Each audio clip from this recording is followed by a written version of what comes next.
Okay, this is my poetry project. For this project, I will be interpreting William Shakespeare's poem, Shall I Compare Thee to a Summer's Day? This presentation will go over three key ideas. One, quick background knowledge of the poet and the poem. Two, aspects of the poem. And three, the theme of the poem. So, who is William Shakespeare? Shakespeare is a renowned English poet, playwright, and actor. He was a writer during the Elizabeth and Jacobean ages of British theatre, sometimes called the English Renaissance or the early modern period. Shakespeare is most known for his poems and plays, and they remain popular today. Altogether, Shakespeare's work includes 38 plays, two narrative poems, 154 sonnets, and a variety of other poems. His most famous works include Romeo and Juliet, Macbeth, A Midsummer Night's Dream, and Hamlet. As a whole, Shakespeare's tragedies are often his most famous plays and regarded as his greatest works. First, let's take a look at the poem. There's one stanza with 14 lines. The poet is William Shakespeare, and the poem is titled, Shall I Compare Thee to a Summer's Day? Now let's get into the aspects of the poem. More specifically, the form of the poem. Sonnet 18, also known as Shall I Compare Thee to a Summer's Day, is a Shakespearean sonnet that consists of 14 lines and follows a regular rhyme scheme. The poem is written in an iambic pentameter, which means that each line consists of 10 syllables following a pattern of unstressed and stressed syllables. The poem is divided into three quadrants and a concluding couplet. So let's get into the poem's mood. The poem's mood is affectionate, admiring, and intimate. The poem is very romantic. Shakespeare writes in lines 1 and 2, Shall I compare thee to a summer's day? Thou art more lovely and more temperate. The speaker is describing that his love interest is more lovely and gentle than the season of summer. He is comparing his love interest to warmth, light, and beauty. This all contributes to the mood of the poem. The speaker is clearly in awe of the person they are describing by comparing them to a perfect summer day. In every poem, there is figurative language. So let's get into what figurative language is in this poem. Shall I Compare Thee to a Summer's Day uses multiple figurative language devices, including metaphor, personification, imagery, and symbolism.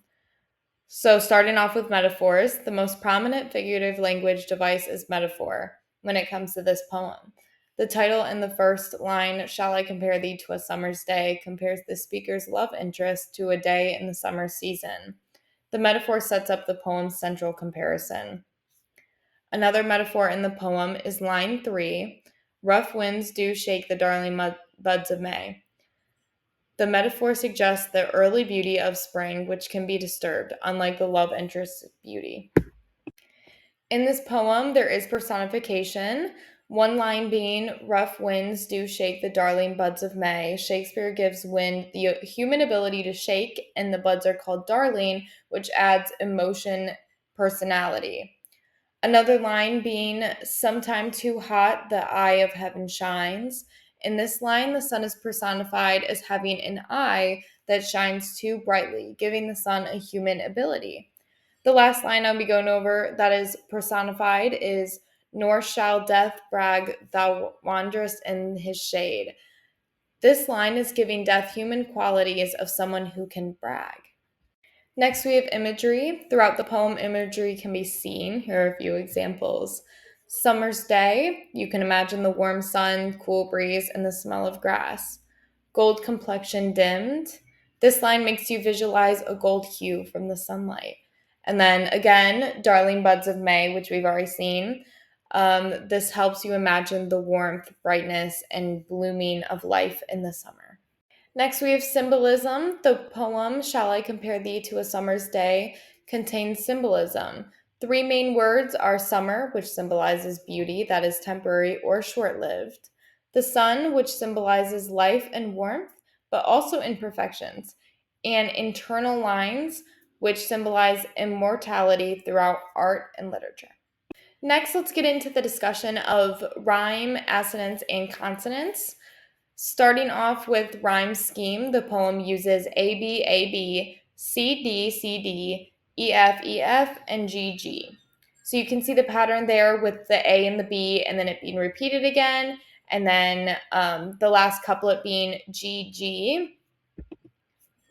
This is because Sonnet 18 follows the Shakespearean sonnet form, which uses the rhyme scheme of what was just said. The final couplet is seen in many of Shakespearean sonnets. Okay, now let's get into the theme. So first, what is theme? The theme is the main idea or message of the literature piece. Stories and poems can explore more than one theme as well. The theme of Shall I Compare Thee to a Summer's Day is that the enduring power of love and beauty can last forever through poetry. Shakespeare starts by comparing his partner to a summer's day, but quickly points out that she is more lovely and more lasting. While summer fades, their beauty and love won't because it is preserved forever in the poem.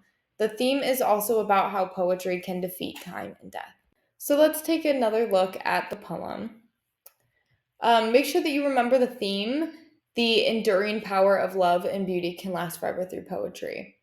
So the poem is about wondering if the speaker should compare his love interest to a summer's day, and if he begins to explain how she is even more beautiful and how summer does not last forever.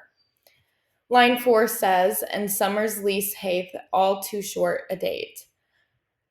Shakespeare is writing that the summer does not last very long, which does not relate to his love interest's beauty.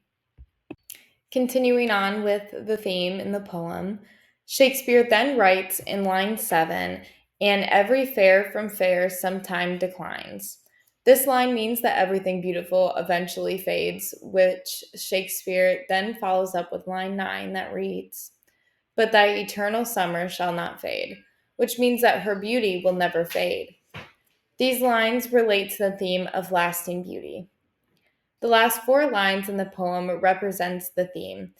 Lines 10 through 14 are saying, "Because you'll live forever in these poetic lines, and as long as people are alive and reading, this poem will live on and keep you alive too."